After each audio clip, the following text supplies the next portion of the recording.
Where is thy salute? For presenting yourselves on this battlefield. I give you thanks. This is our army. To join it, you give homage. I give homage to Scotland. And if this is your army, why does it go? We didn't come here to fight for them. Oh, the English are too many.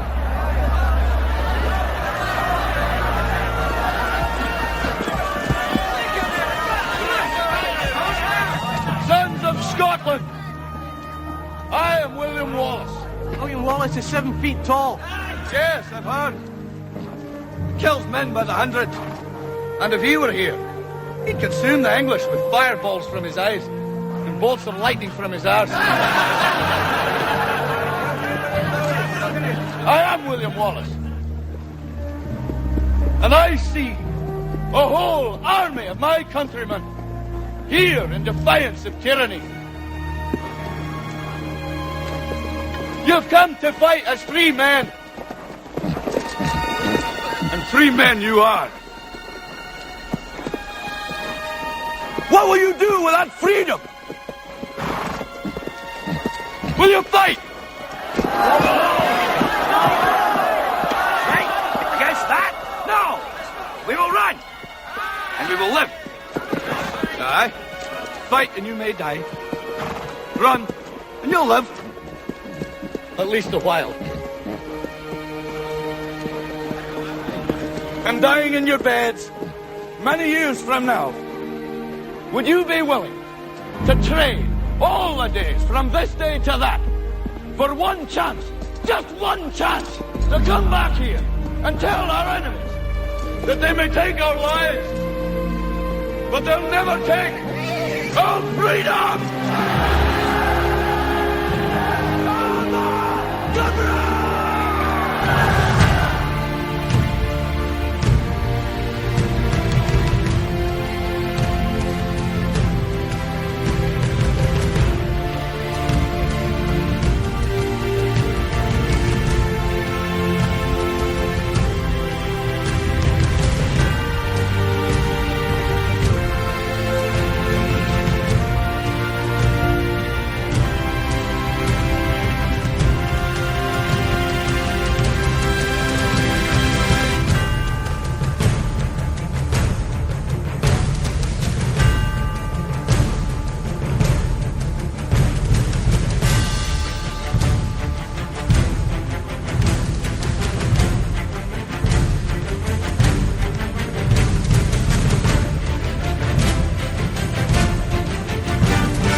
Welcome to the show. My name's Paul. My name's Andy. And this is the Unpenned Show, live on Awake, Shaziz and the Block Talk Radio Networks. Tuesday, the 3rd of December, 2013. December, the 10th ember. Yes. As the embers die, the sun dies, the embers ebb away. This is the 10th month, with January being the 11th, February being the 12th, and we start all over again in March. Yep. When the God's Son is born again to rise to his power. Mm-hmm. This is our show. It's our time to shine, even in Yes. December. Even in December. And we started our pre-show show with the holidays are coming. The Coca-Cola truck has made its annual stop here in Ripon, our North Yorkshire, third smallest city in our country. And the crowds, they came. They came and worshipped the corporate logo of Coca-Cola. Cola, yeah. And nobody asked why the C's are different, No. what the dot's for. And if you reverse the language of Coca-Cola and put it into a mirror, it can be translated to something else in the Arabic language. Because it's just a disguise. Yeah. It's just a disguise. Coca-Cola. Or as it's known in the East, Coke. Coke. So the crowds have been out, worshipping the corporate logo that is Coca-Cola. Did Coca-Cola make Father Christmas red? No, they didn't. No, that's just a myth. One of those myths. Anyway, If you listen to this on YouTube, the entire show is below on the Blog Talk link. All the clips and the music and anything else that YouTube says we can't do will be on the entire show on Blog Talk. So if you want the entire show, including the music, which we actually play on purpose because it's part of the show, the music is not a break. No. It's not a break. It's another way of trying to tell you what it is that we're trying to share with you. Mm-hmm. However you are listening, in this world of information, in this age of information. Yep. You see, information or information is just to arrange in predetermined order. And we've been delivered an absolute avalanche of the stuff. I've never known access to as much as we have today. And if you're allowing us to add to the collective of what you are collecting, thank you for doing so. Yeah. I actually think, what can we hear outside? What's going on out there? Pass, I don't know. Something going, we've got the window open. It's not as cold as everybody says it is. And there's something going on outside. It sounds like... I don't know if I can hear it on here, but it sounds... I don't know what it is. Anyway, let's keep going. Just pull that window too. It's like distracting me a little bit. I think, what the hell is it? Anyway, if you're allowing us to share your time, and we're very, very grateful. We are. Thank you very much. There's too much information. There is. And the one thing is that it doesn't all have value, does it? No, it doesn't. Now lots of our gurus are pumping out information. They're mainly recycling it, aren't they? Mm. They're recycling what's happened in the past and putting their own little spin on it. Yeah. And that's what's happening, really. And they're welcome to do that. But are they adding value to what you already know? Because if you're listening to other people, here's where the divide comes. Because there's things that you've heard, and there's things that you know. And the actual dividing line is really simple. What you've heard is what somebody else has told you that fits in with the picture that you're currently painting. Yeah. But like all artists, and everybody is an artist of some sort, once you finish that picture, you move on to the next one. Because every day is another picture if you choose it to be. The word pictures and the word films are not mixed up by mistake. We say we're going to the pictures, or we're going to the movies, or we're going to watch a film. Those the three methods of saying where we're going. It's not by chance. It's just how we see the world. Do we see the world picture by picture? Mm-hmm. Do we see the world as an ongoing moving image? Or do we see it as a film that we watch? You know, which is it that you're following? Because if all you're doing is recycling, which is just a posh word for repeating what you've heard, you don't know it, do you? Because the only way you can know something is if you can see it, feel it, touch it, taste it, and smell it. Mm-hmm. If you have experienced it, then you now know it. You know it. If you haven't experienced it, but you've listened to somebody who's sharing their experience of it, don't get confused as if you've experienced it, because you haven't. Because everybody, whether they choose to actually accept this or not, and I might get a few rebuts on this saying, that's not true, it doesn't matter. This is our show, isn't it? Yeah. This is our show, and if we believe in freedom of speech, then we are quite happy for others to say whatever they like, as long as they allow us the same courtesy. Yeah. There will hardly be a person you meet in your lifetime that does not speak to you for reasons that may or may not be obvious. Because we all have two reasons for doing things. And sometimes there can be the same reason. But more often than not, it goes a bit like this. There's the reason that they tell you and the real reason. And sometimes the real reason is as innocent as they want you to like them more. Now, when somebody wants you to like them more, they will always, knowing you, they will always say to you something that you are attracted to. They will then liken themselves to that attraction and add to it that they like it too. So in other words, you hear them and you say, oh, I'm interested. Really?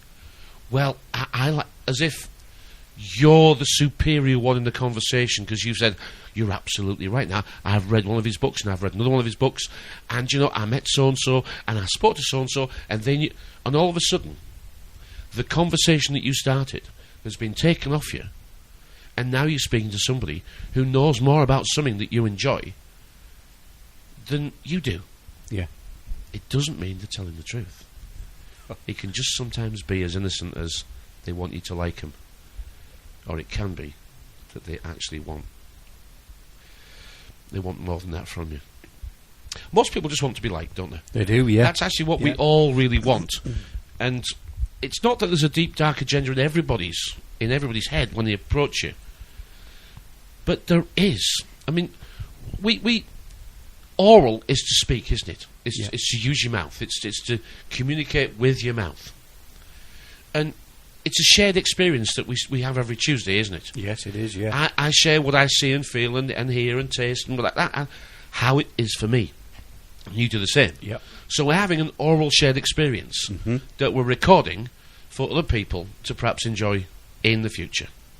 We couldn't care less if they listen or not. It's not what we do it for. And I don't think people are ever going to really believe us when we say this. That we don't mind if you don't listen. But we do say thank you if you do. Yeah. We don't do it for views, for subscribers. We'll never ask for money. I don't think we'll ever be guests on anybody else's radio show. Because all the other radio shows don't appear to be the same as this one. And I'm pretty pleased about that. Because this is our show. It is our show, yeah. And over the months, and we've developed it into our show. And we know it's our show. Because we don't repeat what other people have said. We repeat what we know and what we feel and what we see and what we hear. Yeah, and that's very experienced. And it allows us to have the confidence to just speak and chat. You see, telling the truth takes no remembering at all. No. But putting a mask on and pretending to be somebody else is awfully difficult. Let's go with the Matt Damon thing. Now, Matt Damon, what was he doing? He was reading a speech from about 40 years ago. He was, from a guy who'd passed away. And he obviously hadn't had much time because he was reading word for word off some dog-eared A4. It was. What appeared to be a handwritten speech, wasn't it? Somebody had taken it out of a briefcase Well, somewhere. it did look as if it had been a handwritten speech that had been given moments before that had been squashed up in something. And what's to make of that? Well, nothing. Matt Damon read a speech from a guy 40 years earlier. Yeah. There's nothing more to make of it. But there is if you want it to be. But what you saw was Matt Damon reading a speech from a guy 40 years ago. You don't know Matt Damon. No. So, You to know add to that, it's just silly. You know he's a good actor. Exactly. Well, the say is... Well, but we don't know anything else. No, we don't. No, So to add to that, it's just ridiculous. It is, yeah. Because we can't add to that. Say what you see, and then stop there. Yeah.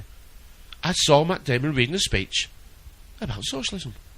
Well, you can find thousands of them. You can. You know, I mean, look at Russell Brand. He's toured America. He's now touring the UK, and he's promoting his brand of socialism. Do you know Russell Brand? No. I don't either. No, never met him. He's a fame chaser. Yeah. Good.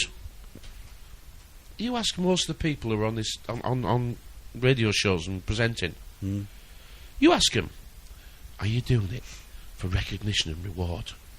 No, I'm not. No, I'm part of the truth movement. I give my time for free, and the last thing I want.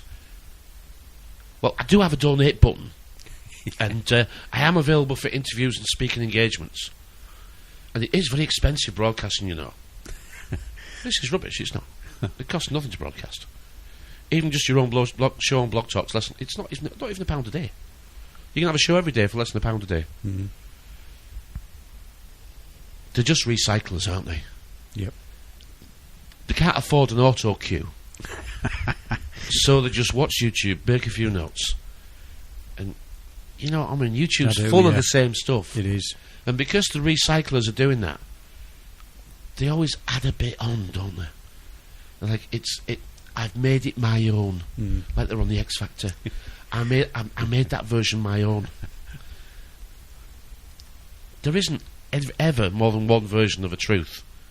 But the problem with the truth is that we've got something called the half-life of truth. And here's a fact that's interesting. 7% every year of what was previously thought to be true and accurate, 7% of those facts and figures become no longer true. Because new knowledge is discovered. And what thought was to be is changed at the rate of 7% a year. Now, not all truths are changed, but the stats are that 7% per year of what was thought to be true at the time of printing is changed over time. So we've talked about the truth not being static, haven't we? Yeah. And it certainly isn't. No, they can change it for the generations, can't they? Well, no. Now you're talking about the tablets and media delivery news feed that we're getting. Yeah. Now that's completely different. It is. Yeah. That's a coax game. That's a coax game of sheep and shepherd, isn't it? That is, you know. And the bombardment of information is. Yeah. And we've discussed this before about the attention span is down to around about 4 or 5 minutes, which they knew that's why records are only that length of time, because we've only got that length of attention span. I think that's more like the time you're prepared to dance. But you're absolutely right. In my time, I mean, in my previous career, I've been a DJ. I'm pretty sure in the 80s when I first started, and I had a little bit of those in the UK will recognise the record label Jive Bunny, and they were from Rotherham, and I had a little bit of association with them in the early days, and they were one of the first commercial companies to start mixing records together. In other words, you played just a snippet, or you played the chorus, and then chopped in the next one, and this was a very popular edition of what hadn't been done before. There was lots of mega mixes had been done. Stars on 45 had tried That's right, before, yeah, you're absolutely right. It was a new idea, and it's because they'd spotted a trend in the music market. And by the late 80s, I'd had to teach myself how to actually beat mix. In other words, you know, the 12-inch, the house music it was called, and it was mixing tunes, and the 12-inch records that we got were there were the 7-inch record in the middle, with 2.5 inches intro and 2.5 inches outro, so you could mix it in, play it, and mix it back out again. And that's all. You know, that's really how it started. And this became very popular before the end of the 80s. By the 90s, we're all recognising the big DJ names, the Ibiza, the Ayanapa. Well, it wasn't just those two areas; it was across Europe. And I actually was running the DJ company at the time that benefited greatly from finding DJs with the ability to do this and send them wherever. So it was showing that we wanted change faster. Yeah. We wanted things to change faster. We wanted to have fun, but we weren't prepared to wait till the end. We wanted it to change when we wanted it to change. And that's pretty much, you know, a good analogy of what's happening in life. Yeah. We read stories, but we won't read to the end.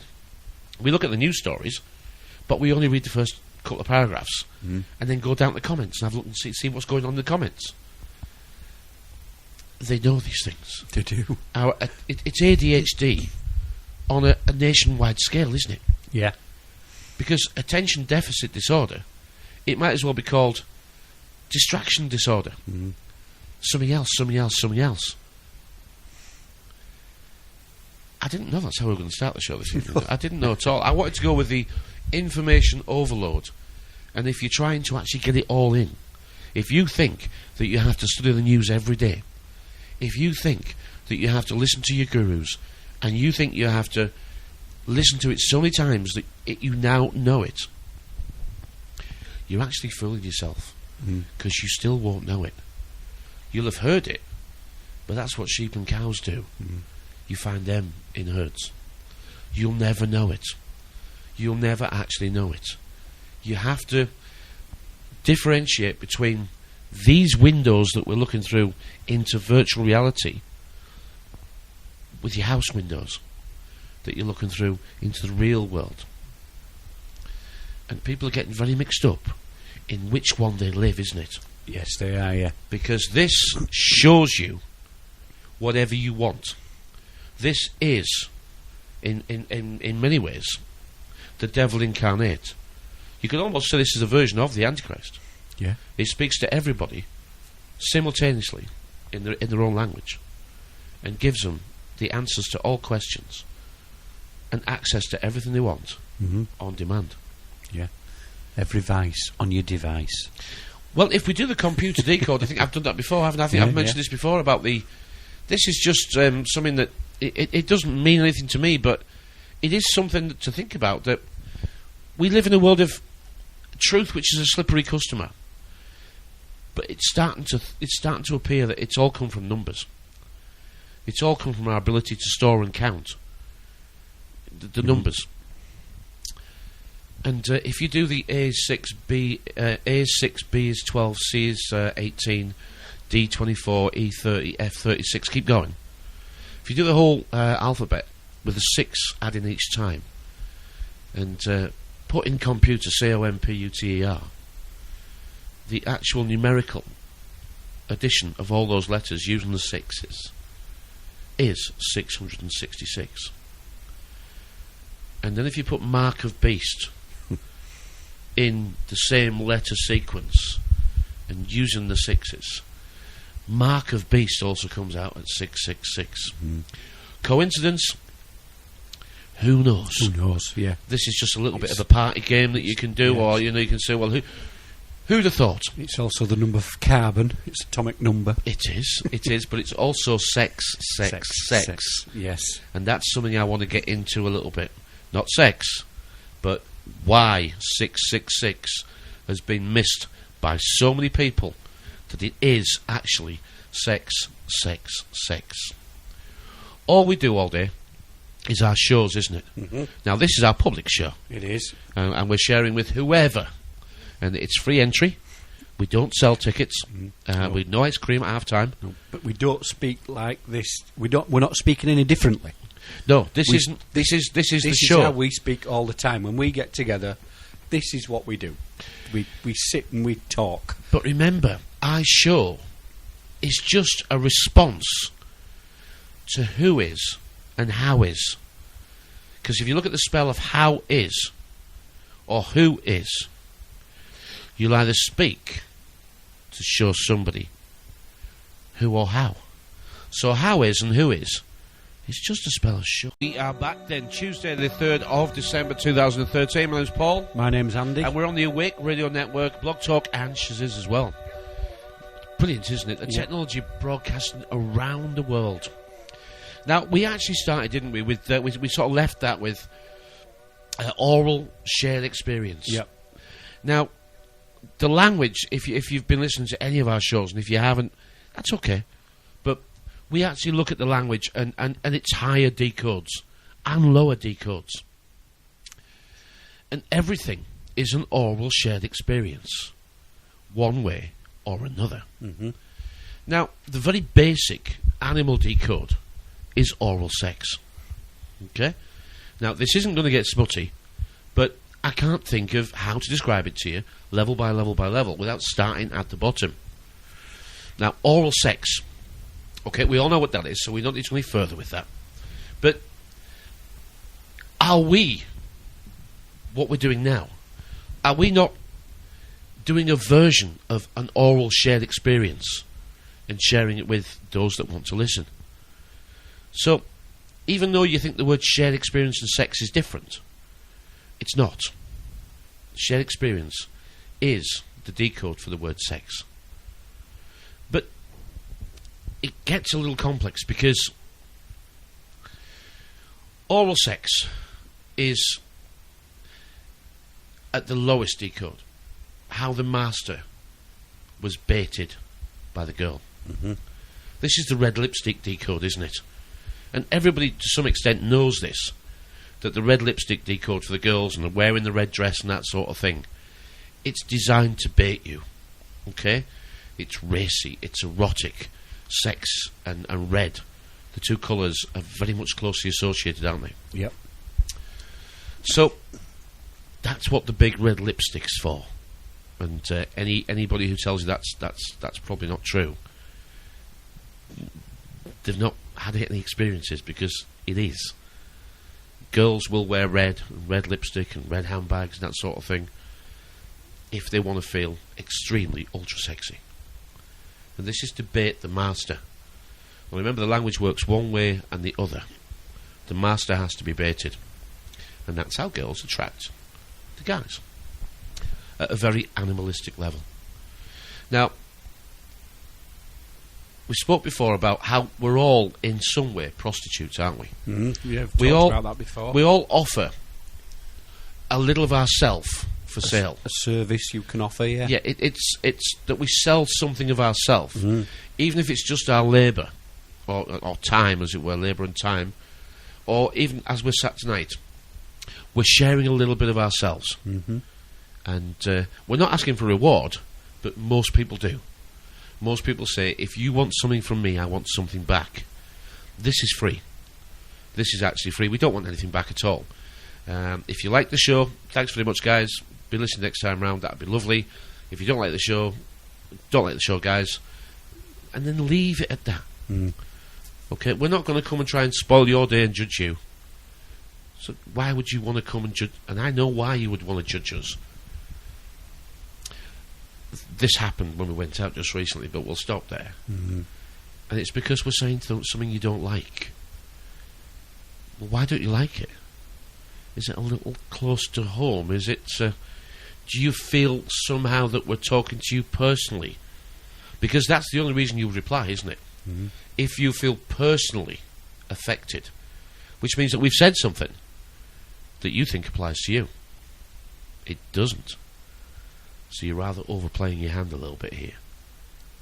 What we're saying is what we see and what we know. We don't read it, and we don't watch it on virtual reality land. This Neverland called... the activists, the Facebook truthers, it's just one big game of bloody Cluedo, isn't it? It is, yeah. So-and-so did it. It's Professor Plum with the spanner in the library. No, it wasn't. It was Johnny McCann. It's just a big game of Cluedo. And then tomorrow, there's another game of Cluedo. Mm. Hopefully people are starting to realise that the newspapers are doing the best job they can. I mean, you just read those headlines there. Just read them for fun. Yeah. I'll come back to the oral shared experience a little bit, but we are prostitutes in the way that we sell something of ourselves for reward. Mm-hmm. Now, this is we're doing this for free tonight. But just have a little think about that, because I want to go a lot further with this decode. But just have a minute thinking about it, because he's used the word prostitute, oral sex, and selling something of yourself. And it's only because you don't like those words, so you think, how can those words apply to me? Well, they do. But I'm not saying you're a street walking... No, I'm not saying that. You just have to move up a little bit how the decodes work. I mean, we live in something that should have a constitution. I think we do have one, but it's the written down version, and whether Lost we can... in translation. The word constitution, and then you go to constitution, and then substitution, then prostitution, then institution, and then destitution. And that is very much a fall of what's happening to us now. And even the very best governments in the world over the years start off with the good intentions. But as we're learning, the good intentions might be good intentions all those years ago. But the good intentions never run the playground, did they? No. The bullies ran the playground. Mm. And all they had to do was frighten those that didn't want to fight. And they got control. We'll come back to that. Let's look at the newspapers doing their job. Are the newspapers doing the job? Just read. We don't normally do this, but it's because we always forget. I don't know why I've got a printer, because we never... I print out all these news stories, but I don't want to use the news stories, because I don't think we can learn much from the news. But I do want us to learn that the newspapers, in many ways, are doing They are doing their job. Yeah. It's just that we don't see it that way. We've got Britain can no longer afford the welfare state, warns Osborne. Uh-huh. The amount of electricity we use is a luxury. Yeah. How social services have paid bonuses to snatched babies for adoption. Humans evolved after a female chimpanzee mated with a pig. What we've got on the Spectator, our enemy is not global warming in Britain, people are dying of the cold. We've got one called Acoustic Kitty. I've seen that one before and had a chuckle at that one. That's resurfaced again. And another one about going round in circles. Right, okay. So, most of this information that we have laid out that we could talk about tonight comes from external sources. It does. Called the press. Yeah. Now, do they suppress, oppress, depress, or impress? Press. Okay, because it's all press. It is. It's all pressure. All right, it's all pressure to stop you feeling enlightened. Okay, you want the monkey off your back? The press isn't going to do it. Okay, the press is going to make you feel weighed down. That's what the press is. You're going to be given an impression of how life is. And yet, when we look in here and on there and out that window, they don't match up, do they? No, they don't match up, do they? No, the two don't match up at all. No. The only difference between what we were and what we are today was a bloody bad education, wasn't it? It certainly was. It was a rubbish education and thinking we knew stuff. And thinking you'd got a good education. Brilliant, yeah. Yeah. Exactly. We've got a good The education. only thing that's changed is we now know we went through a bad education. Yep. Now, if you're perhaps just a year or two in, or even less than a year or two in, and you're thinking that, that there's going to be a knock on your door, and I'm sure I shouldn't be watching all this stuff, this alternative stuff, I'm sure that I'll get into trouble. You won't. You won't. The system doesn't mind you knowing. It's not going to come and drag you away. Huh. If you were selling rubbish, if you were selling lies, you might get into bother from all sorts of people. But if you're just watching, it's okay. You can watch. You can still watch. What I'm saying is that in the early part of this discovery, you say to yourself, this cannot be all true. The papers wouldn't tell me. They wouldn't be allowed to. I wouldn't be allowed to watch all this stuff on YouTube. It can't be true, otherwise they wouldn't allow it. That's what everyone says, isn't it? We wouldn't be allowed to. It can't be true. And it's a fairly reasonable way of looking at things at stage one. Unfortunately, most people stay at stage one, shouting and bawling about what they think the truth is. That's not what you know to be true, though. The truth, as you see it, goes through 3 stages, doesn't it? First of all, the one that you've done most of your life, which is completely ignorant to it, indifferent to it. The stage after is anger, open anger. The third stage is pain. It is real pain. And if you haven't experienced that yet, it's because you're not there yet. But it is a real pain. It's a real hurt, isn't it? It is, yeah. And you've got to be careful, because hurt people hurt people. And this is where it gets... I can remember it was at Christmas, and it's terrible when you hear people relaying the stories. I almost ruined a Christmas a little few years ago, because hurt people, and that's a very good saying. And I remember it was Christmas. It was a real eyes shone. It really did come to me. And it's death, isn't it? It is a death. Yeah. It's a proper wake that you go to, and it's your own funeral. It's you that's dying, and it's you that have to actually dig yourself out. That Afterlife, that film Afterlife, if you haven't watched it, one day, when you're ready, watch it. Because it's us talking to the dead. Are we the Undertakers? This is my worry. Are we acting as the Undertaker who are talking to the dead? And we tell them it's not worth fighting. You're already dead. And we so dash their hopes that at the end, when they say, go on, make your own way in the world then. If you think you can do it, go on. And they're so broken that they say, no, after all, I'm not gonna. And then they bury you alive. And it's at that point that you choose to die or to live. Yeah, I went through that process where we were in the pub together, weren't we? We were in the pub together having a pint. It was about 4 years ago, wasn't it? It was. It about was 4 years ago. It was. Which way do I go? Do I go back to how I was? Do you go to being buried alive because you're alive? Yes, you're alive. There's no way you can. You can't. You have to get out. You have to change. You do have to change. You have to get out. Yeah. And if you keep coming along this road, you change from wanting to be right. Yes, you do. To how can I put it? To wanting to be yourself. You just want to be how you should be. But do you remember? We call it fight book.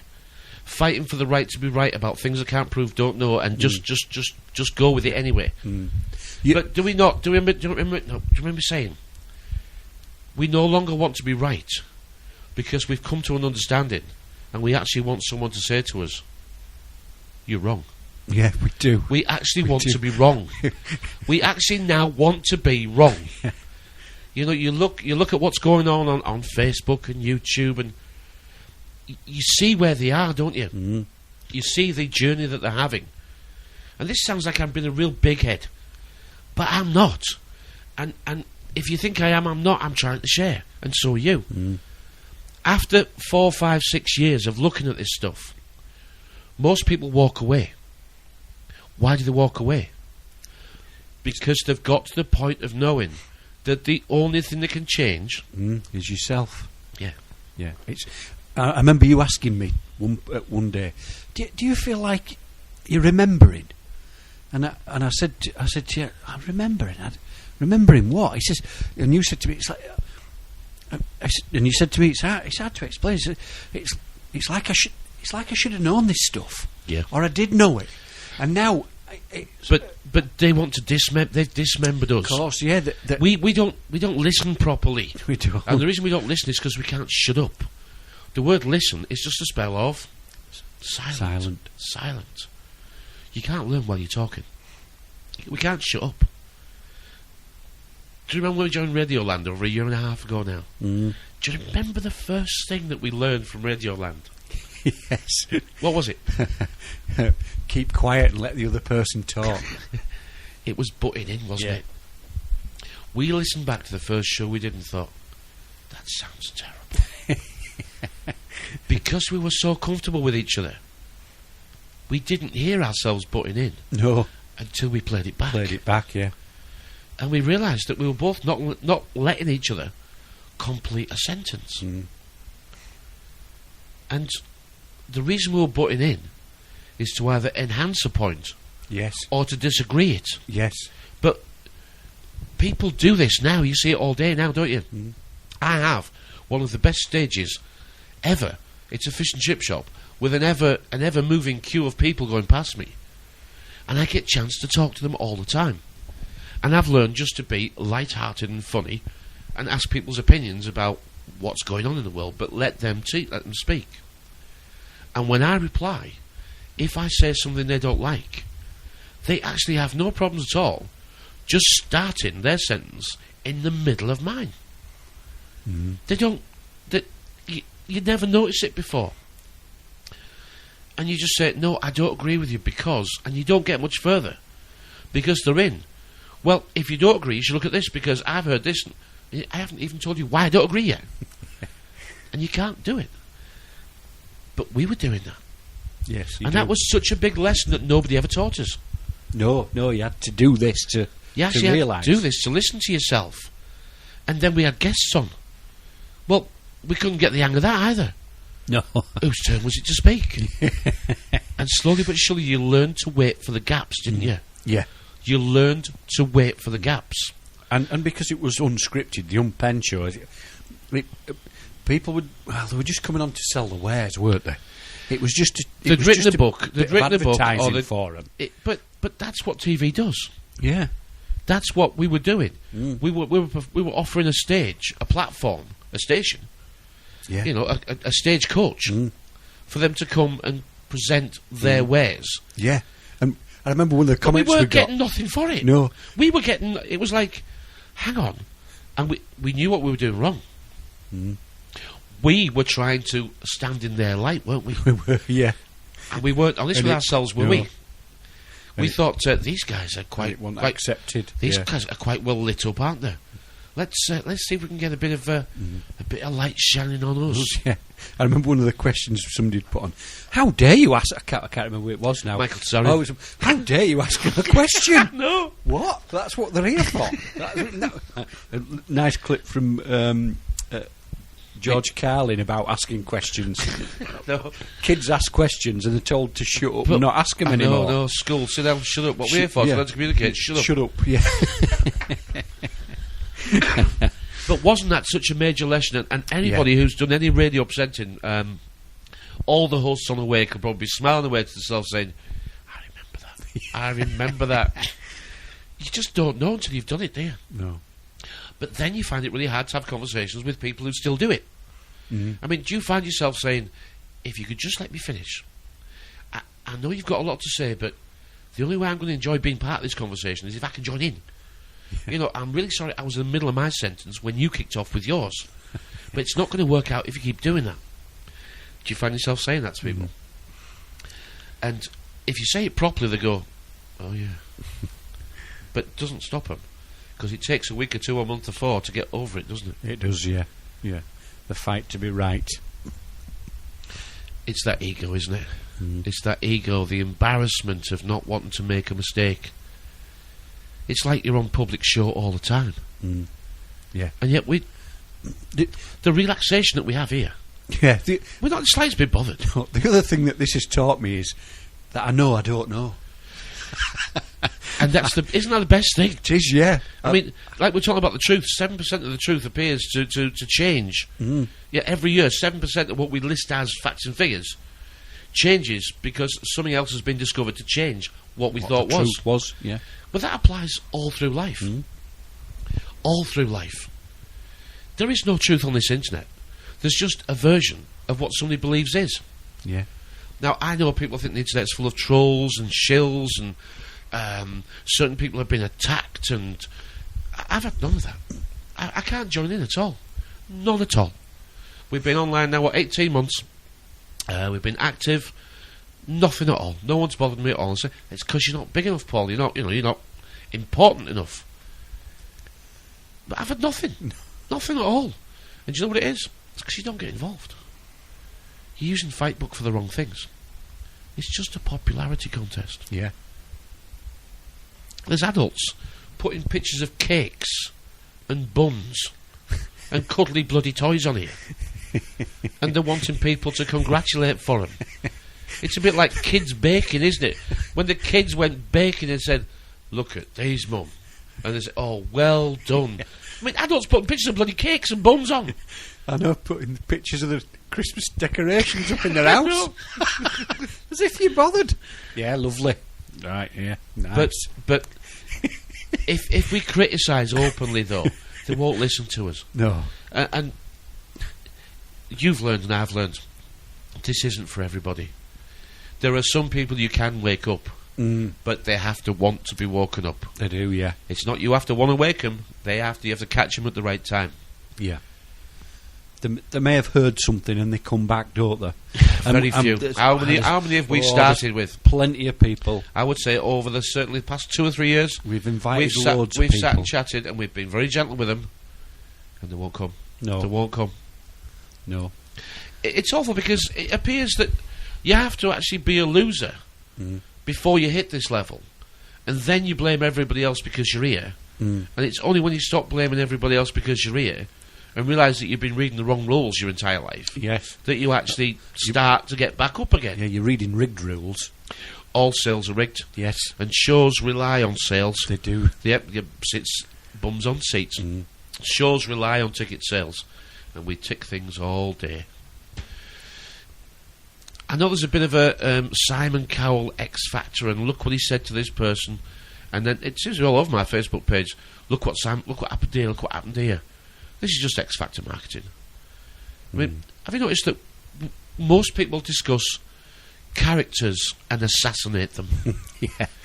And then we wonder why we like shoot-'em-up movies. Mm. The guys like the shoot-'em-up movies, and the girls love character assassination. I was thinking of Les Dawson when I think about that, you know. He was brilliant, wasn't he? I don't know much about... I mean, Les Dawson passed away some years ago, but he was one of my favourites. Him and Tommy Cooper. Innocent daftness, wasn't it? Innocent daftness. There are lots of names now joining in and sort of appearing to be at least interested in what's going on in the world. And I think some of them are. Yeah. If you can't see it's broken now, you're going to see it's broken in the very near future. I made a little observation. There's not that many stars. I mean, we've named a few. Russell Brand, Matt Damon. Only when they retire. Yeah, there's not It's many. too early yet. Not many lady stars. Not many female stars coming out with similar stuff. It's just an observation I've seen. Maybe somebody can tell us different. There is one or two girls over the years, but I must admit I can't remember. I can't remember any of them. No. But is it all part? You've got to ask yourself: is it all part of the game?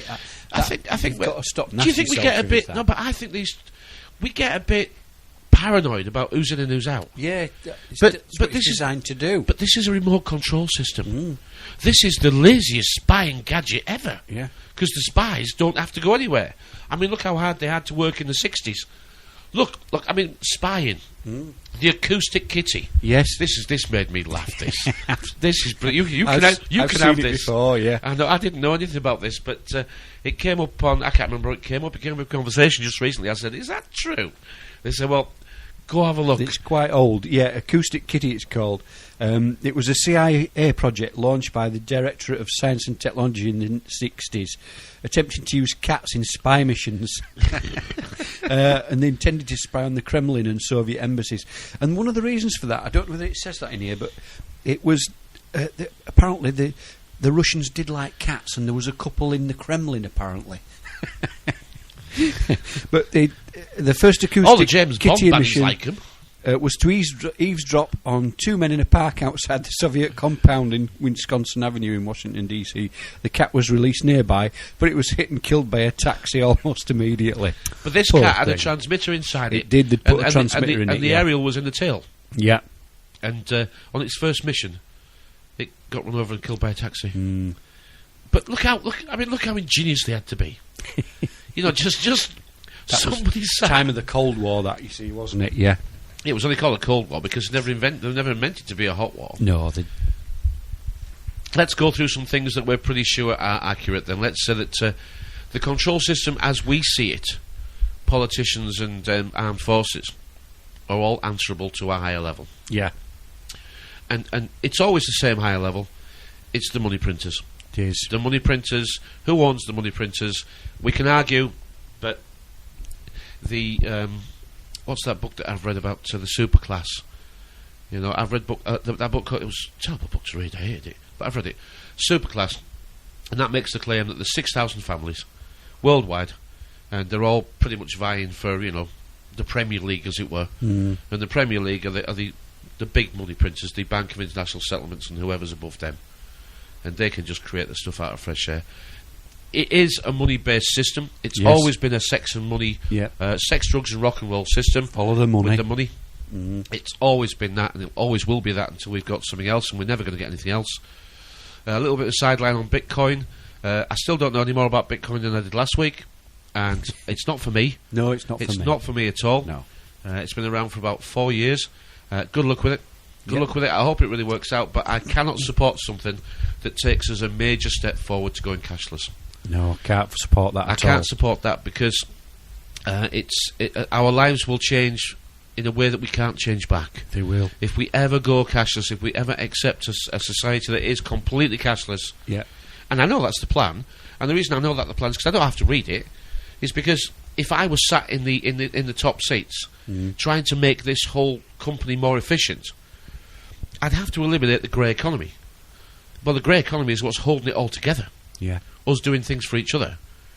This is what's holding the babysitting, the gardening, the whatever. Yeah. It's what's holding the cleaning, especially.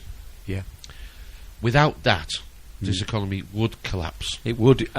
The MPs thrive on it, don't they? Lobbying. It's just about brown money in brown envelopes.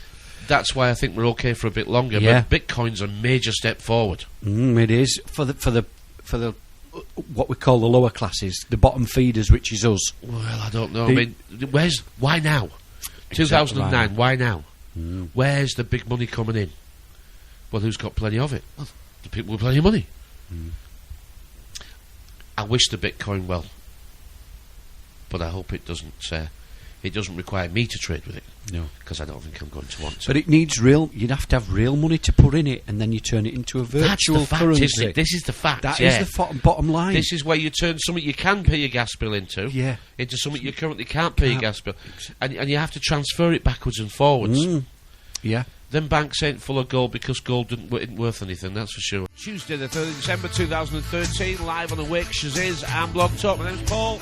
My name's Andy. And that is Living and the Love of the Common People, Mr. Paul Young. Don't usually introduce songs, but we go back a year ago, we lost a guy, George Alexander. We did, yeah. We lost George. He was part of the crew of the station that we set up before we got here. And a fine guy, clever guy as well. Clever guy, took far too early. Left us far too early. He was he knew lots more than you thought he knew. Talk about misreading somebody. When you first met George, you thought you'd... How many times have we done that over the years and been wrong? Yeah, we're taught to look at the outside. We're taught to... I mean... We're taught to buy the package, the Coca-Cola we've got I know. here. We've got you the don't brand in here. But you don't go to the supermarket and buy the packet and eat the outside of the packet, do you? Well, you'd be probably better off eating the packet, I think. That's a bloody good observation, that, I'll tell you. We're being told, aren't we? There's no doubt about it, these news stories are clearly telling us how the world works. But many people don't hear it. And the reason they don't hear it is because they don't want to hear it. I was watching Have I Got News for You last night, and there was lots on there. But the little clip, I haven't got the clip, but I really should have done, but I haven't got it. The little bit that I wanted to share with people is that Robert Lindsay, remember Robert Lindsay? I do, yeah. Wolfie Smith. Wolfie, Smith. yeah. Yeah, you remember Robert Lindsay? Yeah. He was host, and one of the news stories they covered was the fact that 31,000 old people had died last year in this country because they couldn't afford to put the heating on. And he actually said that 31,000 people had died because they couldn't put the heating on, and the condems were talking about lowering the fuel prices. The fuel companies are having nothing at all to do with that. They've come back this morning and said that they're just going to put them up by 70 quid. Yeah. But they made a joke of it. A joke followed the statement that 31,000 people died last year, and it's forecast to be 33,000 this year. And they just skimmed past it and carried on. And laughed it off. Well, they didn't laugh the fact they were dying. It's just that the full stop ended at that point, and they moved on with a one-liner. And that shallowness is the sickness that society is suffering from. And it's the not in my backyard, it's the it's not happening to me. And it's quite simple to see that people feel that they can't change anything, and to be honest, it's partly true. It is partly true. Sat here dreaming of a better world has been done by people bigger and better than us. Certainly has. And they didn't achieve it. No. Sat here dreaming of better and more fair systems have been done by people better than us. It's not been done. Was Darwin right in his theory of evolution and competition? Well, he was, wasn't he?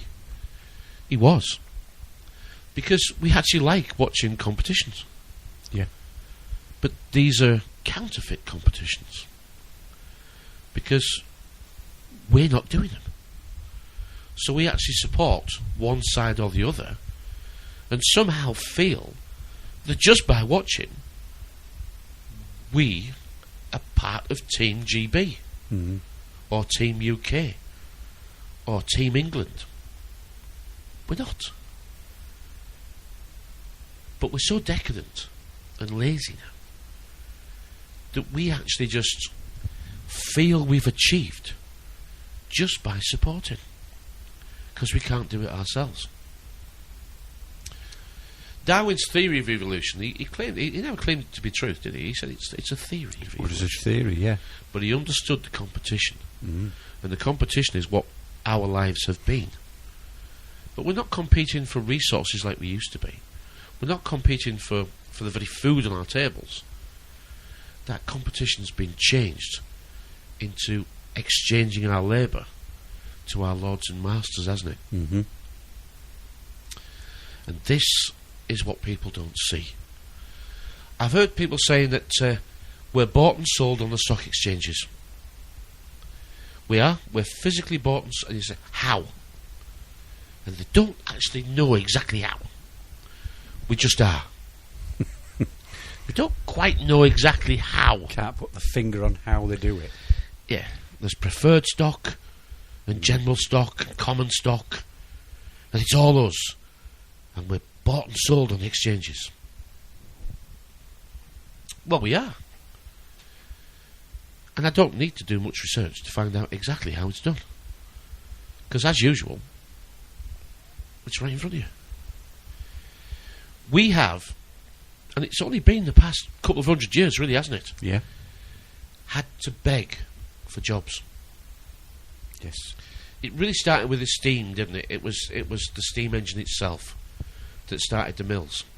And we're really only in the late 1700s, early 1800s, aren't we? Mm-hmm. It's only a couple of 100 years ago that this existence that we have of working for somebody else really came about. Before, it was just working the land. It was the steam engine that was the biggest change in this in our well-beings. Working the mills, wasn't it? Yeah. And then pumping the mines, that sort of thing. And we don't. The stock markets started at the same time. Yeah. As the factories started. You know, the actual monetary valuations and trading. What do you think they were trading? They were trading the companies that were on the stock market. Now, each of us are supposedly a company. A company, yeah. And you're judged by the company you keep. And if you can grow up and do business, and do good business, then you'll have a good company. And there is nothing stopping us registering our beings at Companies House and becoming a corporation. There is nothing stopping us doing that. But we don't. Why don't we? Oh, we just don't, because it costs, because you have to fill the paperwork in. You can run yourself as a business. You could register yourself at Corporation House, and everything you do, as long as you can justify it's doing business, you can put it down as expenses. But that means you'd have to be self-employed. Mm-hmm. Which means no sick pay. No. No holidays. No holiday pay. No. And if you make a mistake, you won't get paid for it. No. You see, so you can still go self-employed today. Mm-hmm. You could still say to an employer, you don't have to do my tax and insurance. I'm self-employed. If you just, I'll bill you for my time. And if you just pay it gross, and I'll look after my own affairs. Well, we don't do that, do we? We don't do it like that, do we? You used to be able to do that. You did used to be able to, but the rules have changed over time. The rules have changed the rulers. Now if you just work for one person, you're classed as employed. Yeah. And you're given rights. Yeah. They always call them exactly what they're not, don't they? Yeah. Because we've applied. Yeah. App is Applied. the word beg. Okay, go back far enough, you'll find the word app is the word beg. And you've got lots of apps on your phone. And what's in the back of your phone? It's a simulation card. It's a simulation card. They don't hide it. They make no bones about telling you exactly how it works. And we choose to say, it can't work like that, so I don't think it does, so that's okay by me. When we became beggars and exchanged our labour, and others judged our value, that's the moment that we become bought and sold on the stock exchange. Yep. Because it's the company that you've merged into that buys and sells shares. They do. And you are the business. It's you and your labour and how much profit can be given to the shareholders, the stockholders, the bond. How much money can be made off you. Off your work. That's right, off you. So you are bought and sold on the stock exchanges, right in front of your very eyes. Yep. It's you and your time, and if you say, oh, my company's not on the stock exchange, your company will be feeding the company that is on the stock exchange. It is, yeah. Whether it's gas, electric, water, it'll be feeding a company that is on it, so it's just a feeder company. You'll be one of the suppliers to That's one of right. those companies, If your company's smaller, you'll be feeding it. You'll be building it. And the resource owners, which is all that matters, the resource owners are now profit taking. They're jacking up the prices. This is called profiteering, and it's because we can. Now they're becoming more and more profitable. Now you see that a lot of people think that what's going on in America is going to come here. Now I don't exactly know, but what goes on in America is not what goes on here. America gets the Alex Jones approach to how America is. He's a Texan. I'd love to meet Alex Jones. I'm sure he'd be great company. I just would love to meet him. His information is mostly checkable, verifiable, and applies to America. So I don't get too excited. Our stock market is around about 6,600 today. In other words, it's struggling to recover where it was at 2008. It's still not really matched and made the 7,000 marker. It's above what it was in 2007, 2008, whenever this flood came. It's still a good 5% plus behind. Now the American market, the Dow Jones, that's at 16,000 plus. That's way above where it was before it crashed. So what I'm saying is that I think the flood might be caused by America sinking. Because the Germans have pretty much got the European currency sorted out. The Bank of England has got the Commonwealth currency sorted out. And the Federal Reserve has got pretty much business tied up in resources around the world. We're going to live in some interesting times. We are. Every economist says that the American economy is going to collapse. And you can't say that they don't want revolution in America, because they do want them to revolt, don't they? They do. Now here, our revolting will be, was it chucking eggs at politicians, is it? Holding a placard. Yeah. Yeah. We're way past that. If anybody thinks that we're going to gang together and face down the trouble that we're in, I'm not advocating that anyway. I'm not advocating we go face them. We've not got guns. They've got all the guns. It's not going to work, because it's too many work for the system. We've got to be smarter than that. We were discussing it the other day about how we could do that, and the best way you can do it is vote with your money. Keep your money. Stop spending it on it. Well, we've talked about brands. Branded. It just says, what about serfdom and slavery before the... but we weren't bought and sold on the stock market, so... We're talking about how we were brought onto the stock market, so we didn't realise it. Markets, and we're still bought and sold through company profits to shareholders and bondholders and stockholders, who we know are just the money people. And we know in the event of a company crash or whatever, these shareholders still get the money. They don't lose. This is. It must be obvious to most people that it doesn't matter now what argument you want to put forward. The losses are socialised, and the people always get paid. There is a parallel universe living next door to us, isn't there? There is. There's a completely different monetary system that most of us don't see. No, we have a few big companies here in Ripon, don't we, that we can see are doing rather well, thank you very much, even though there's a recession, so-called recession on.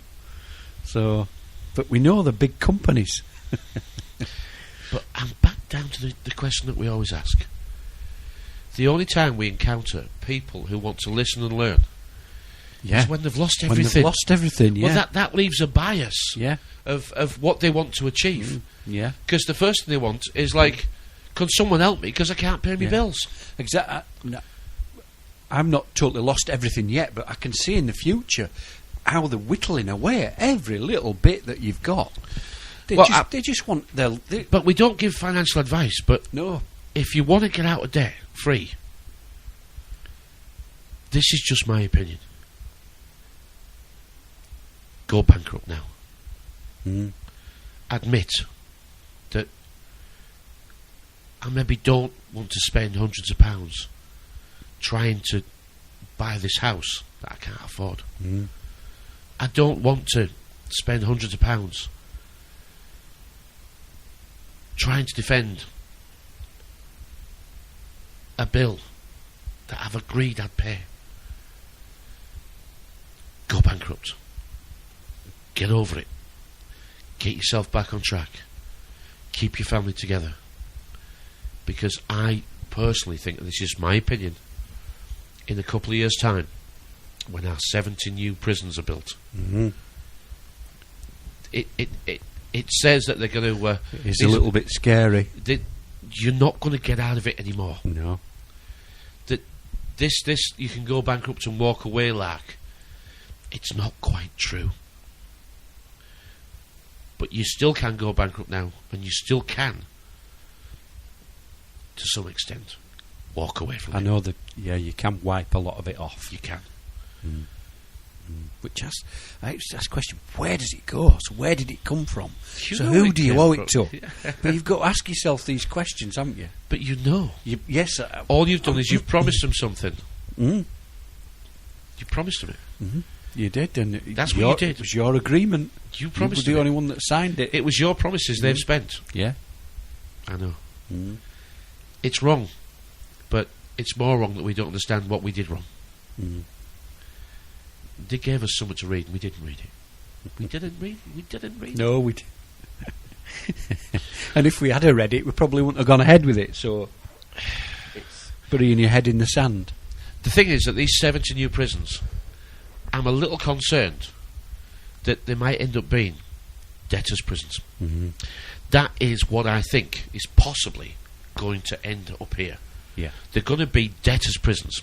In other words, if you can't afford to pay, okay, you can't afford to pay, but we have something, and it'll be it's the only way that we're actually going to be able to compete in the global economy, isn't it? Because the global economy is going to become universal, and the American economy is already doing it. They're already making jackets and bullets and all sorts of things, I believe, aren't they? Yeah, they do, yeah. Well, it's going to come here. Yes, they've announced that they want that system here. 20,000 prisoners working by... Was it 2020? Yeah, I think it was Ken Clark, wasn't Ken it? He said Clark, he wanted 20,000 prisoners working within the system. And it was so they could save up and look after their own family. Yeah. I bet it's not... it won't be minimum wage. Well, it might be minimum wage, I suppose. It might be. That minimum wage that never goes up anymore. No. Who'd have thought in 1973 a Mars bar in the UK was 2 pence? It was 2 pence for a Mars bar in 1973. And the average working man's wage... You know when they have this average wage, and it's like, in the UK, I think it's about 460 quid or something like that a week now. You think, well, okay, but it's not average for everybody. Most people where I live, I don't think they're running 460. I think a little bit less might be, maybe. Well, anyway, the average wage in 1973 was 28 quid. Yeah. for about a 44-hour week. This 40-hour week, it's not been around forever, you know. No. 44, 45, 46. 48 hours. So if you just do it, let's do it, it was about 50 pence an hour for a working man. Mm-hmm. So that's 25 miles per hour. Mm-hmm. I have grown family men live here, deliver here, driving vans, doing what you would call just regular jobs. And I know they're only about £7 or £7.25 an hour. Mm-hmm. And your Mars bar, individually bought now, is what, about 60p? It's about 60 pence, I believe think. it is, yeah. About 60 odd pence. Mm-hmm. So now it's only 12 Mars bars an hour, not 25. There's a little indication of how you're bought and sold through what you'll accept in the war that is waged against you. Mm-hmm. They're not called wages by mistake. You're in a war, but we've lost the ability to calculate and instinctively to know when we're being goosed. Yeah. We've lost the power to do maths in our head and to read things that matter. Too many people have lost this ability. 40 years ago, if a company was making mega profits and we were getting 1% pay rises, it would have been down tools. We're not having it. We want to share in this prosperity. And they were right. But maybe 40 years ago, a proper employer would have shared with his staff because he knew that an economy relies on people having money to spend. Yeah. So as long as he was doing okay, Jack, and his kids were okay, Jack, you had to share a little bit with the workers. Valued the workers, because you've got to raise those ships as well. Mm-hmm. So everybody, an economy gets built. Yeah. And future workers, because generally the family followed on into that line of work, but didn't that's they? it. But I you've want got to to do what my dad does. But you've got to give them enough so they feel successful. Mm. Anyway, with global competition and the rule changes and the health and safety nutcases, they've managed to pretty much take away our ability to compete on the national stage. Yes, they have, yeah. And they're going to give us back the ability to compete on the national stage. They certainly are. Working in prison workhouses. Yeah, to compete, yeah. I wish it was good news. I do. When you're ready to rise up, you'll rise up. All the power you need is in your hands. Now look around you. Our financial systems have been hijacked by a generation of thieves. While you're working harder and harder for less and less, the game is being rigged against you. They're turning all of us into virtual slaves. Looters, at the heart of our financial system, are price-fixing our most precious resources. Food, water, energy, gold, even the value of money itself is being siphoned away by high-level crooks in a giant mushrooming conspiracy of unstoppable corruption. They're robbing billions of people of trillions of dollars a year, folks. There is no need for austerity measures. There is no need for financial suffering. No need for poverty. There is no scarcity. We are simply the victims of a robbery of unimaginable proportions. We have been fed a lie so vast it oppresses all of humanity. The truth is, there is more than enough to go around. 60 years ago, productivity was increasing so fast, they predicted by today, entire families could live comfortably on the income of just one provider, working only 10 hours a week. They wondered what we'd do with all of our spare time. What happened to that dream? Turns out they were right. What took a full work week back then can be done in just 10 hours today. We have technologies that multiply our efforts 1,000-fold and connect us in ways they never imagined. We are now 100 times richer than in that great heyday of the 50s. We are heirs to a great bounty of prosperity, $70 trillion in the U.S. alone, over $200,000 for every man, woman, and child. The only reason we don't experience this wealth is because it's being siphoned away by a corrupt criminal class. They loot through giant corporations, raising prices, lowering wages, stealing the fruits of our productivity. Where once whole families prospered with just one provider, now both parents work, delivering 8 times the productivity but struggling to make ends meet. They control the media using hot-button social issues to divide us, brother against brother, so we fight each other while they loot our sacred institutions. They make us fear too big to fail banks collapsing, but if they did, we'd suddenly recover the 8 times our income that's being siphoned away every single day. Don't give yourselves to these crooks who abuse you and enslave you, who steal your lives, tell you what to do, what to think, and what to feel. Let us burn these leeches off our backs. Let us replace their corrupt systems with better systems that benefit everyone. Let us reclaim the fruits of our productivity. Let us share our prosperity.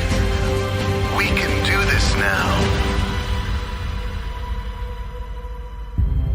We are the creators, and when we come together, we have the power to create whatever future we want.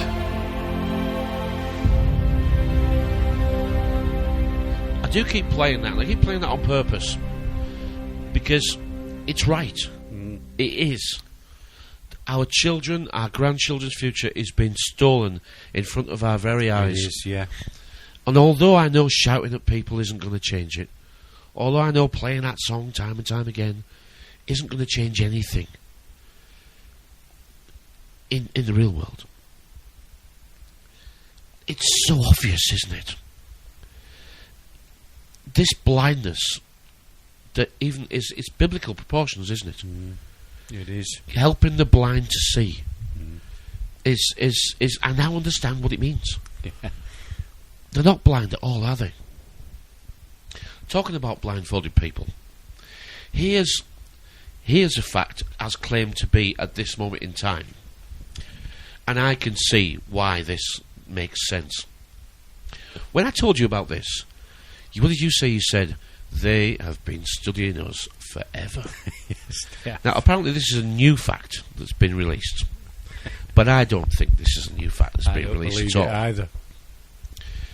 Only recently, scientists have begun to make gains in answering the age-old question. By conducting a series of experiments with blindfolded test subjects, a group of researchers at the Max Planck Institute for Biological Cybergenetics in Germany have systematically ruled out several plausible explanations for loopy walking. Loopy walking. I'll edit it because it does go a long-winded round. Let's just think of a car park big enough to do this experiment, or a beach, and let's think that there's no external noise for you to be directed or guided by. In other words, you're not walking towards a noise. So let's imagine it's completely quiet, and I'm going to blindfold you. Okay? And because you've seen there's nothing in front of you, you take part in the test. These are the results. Let's have a look. Here we are. The researchers believe that loopy paths follow a walker's changing sense of straight ahead. With every step, a small deviation is likely added to a person's cognitive sense of what's straight. And these deviations accumulate to send the individual veering round in ever tighter circles as time goes on. Isn't that so how the world actually we see it? This increasing curvature doesn't happen when external reference points are visible, because these allow the walker to frequently recalibrate his or her senses. Well, of course it does. Do you see how the getters go around in circles? Yeah, yeah. That we don't actually have any external focus. No. Right? This is just a fighting ring. It's like a boxing ring, isn't it? Well, it's square. Yeah, I know it's square. That's why it's called a ring. Well, that makes no sense, Paul. You've been put in a box because there's one ring to rule them all. You are being made to go round in circles. The facts are that if I blindfolded you and set you off, your average first circuit would cover about 66 feet, and you would end up back where you started. And if I actually let you go again without taking the blindfold off, you would just go round and round in ever decreasing circles. Doesn't that make perfect sense? Just to me. Yeah. All our lives are circles, and I can tell you why. The season's spinning round again, the years keep rolling by. And I don't believe they've just... Only recently. This is rubbish. This is rubbish. They've known that for a long, long time. All I know is that we've known it for a long time. When I read that story, I thought, yep, I don't even need to check if that's true. It makes more sense than anything else I have right now. Yeah. The universe works in circles. Everything goes so around. We've got to work in circles because it's connected to it. It's a roundabout sort of way of saying that it's all circular. Yeah. Yeah. A second's a circle, a minute's a circle, an hour's a circle, a day's a circuit, the moon's a cycle. And the word year is to swim. It is, yes. The word year's to swim. I know, it's nuts, isn't it? It is nuts. It's nuts, but it's true. The word year is the verb to swim. No, it's not, Paul. All right, no, it's not. You're not going to check, are you? You're not going to go find out for yourself. You're not going to do it. You're just going to say, no, it's not.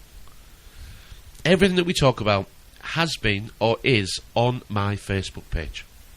Everything. The below this YouTube video is my Facebook, your Facebook, Phil's Facebook, last week's show, this week's show, the link to next week's show, which I'll have to do before we got... Anyway, that'll be done. The video will be up tomorrow. A very happy birthday to Bev Huxell, one of our regulars. She doesn't live too far away. Happy birthday, then. I can't remember how old she is, but anyway, happy birthday, Bev. Lots of commenters now coming through as well on the Facebook pages saying hello. That's very, very welcome. It is. It is. We enjoy it enormously. I know we don't do the news. I know we don't bring you any great big breakthroughs that you can't have. And we don't sell you dreams that you can't have or aren't real. No. I know those things. Those things in the early days are what keep you going, actually. Because it is such a horrible, dark, depressing tunnel that you have to get yourself through. Yeah. That the hopes and dreams it's part of the journey. Yeah. So enjoy the journey, but it's not pleasant. But let me tell you, it's worthwhile. When you come out the other side, there's a calmness, an understanding, a reasoning, and you see the world for what it really is.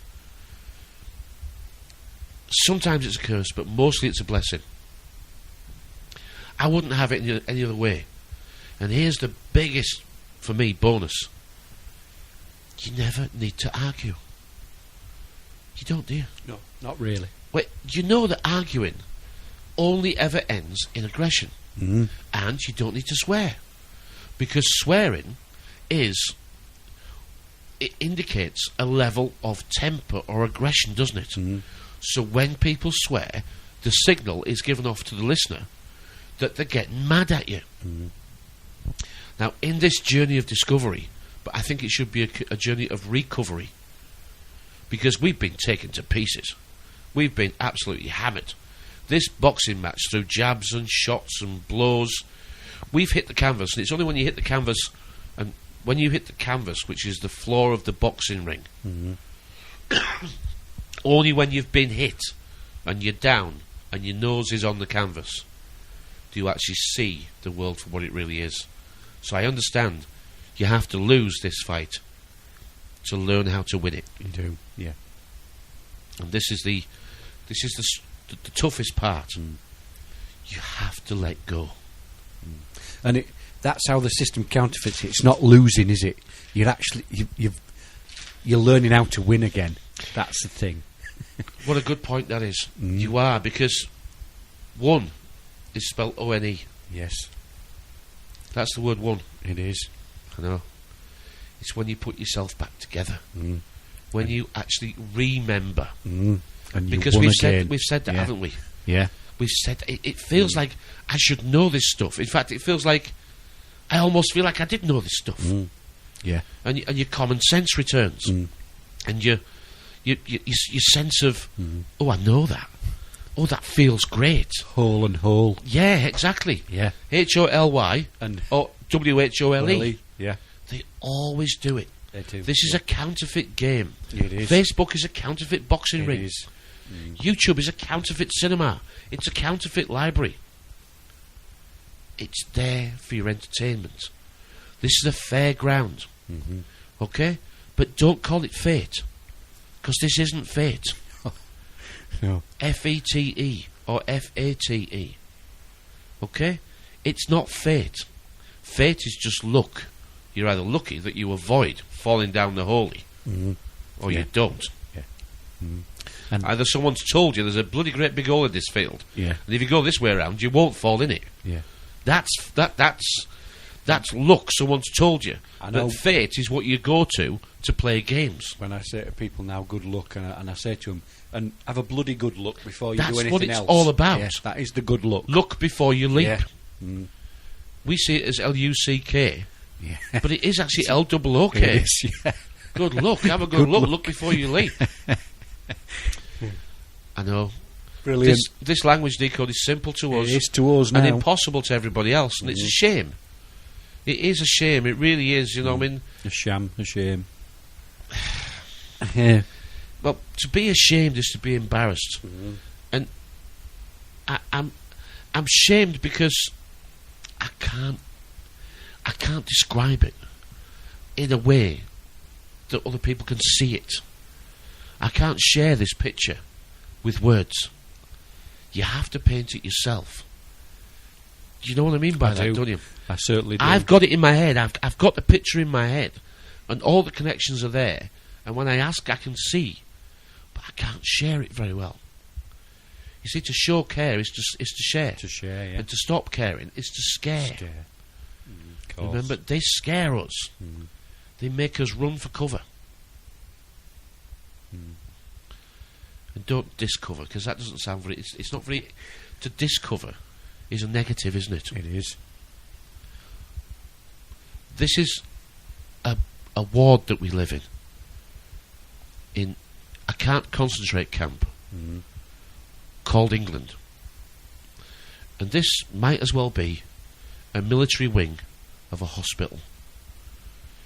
And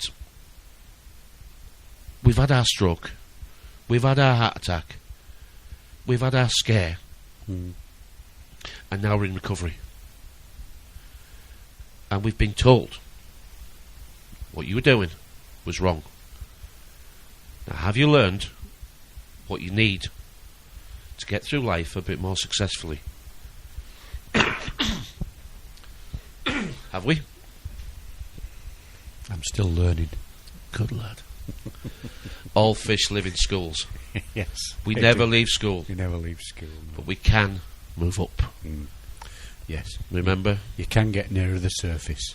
And that's the plan. Yes. Get to the That's where surface, the air is. see where you're going, build your own ship, sail your own course, and don't go off course. Of course. No, course. not off course. No, not off course, no. But we said, well, I've got it, yeah, of course. No, on course. Of course. On yeah. course is where you get the round of applause. It is, yeah. Concourse is the way into the theatre. Yeah, and on course is the round of applause. So at what point did you want off course? This language can't be like that. You guys are just silly. I wish we were. I wish we were, don't you? I wish it did make you wonder. Another Tuesday, my friend. It certainly is. December the 3rd, 2013. The 10th and the 17th, and then we've got a couple of weeks off. We have. So we've got 2 more to do. Mm-hmm. I hope everybody has a wonderful week. We certainly will. We'll share more next week, but between now and then, it is time to say good night, God bless, and thank you for listening. Good night.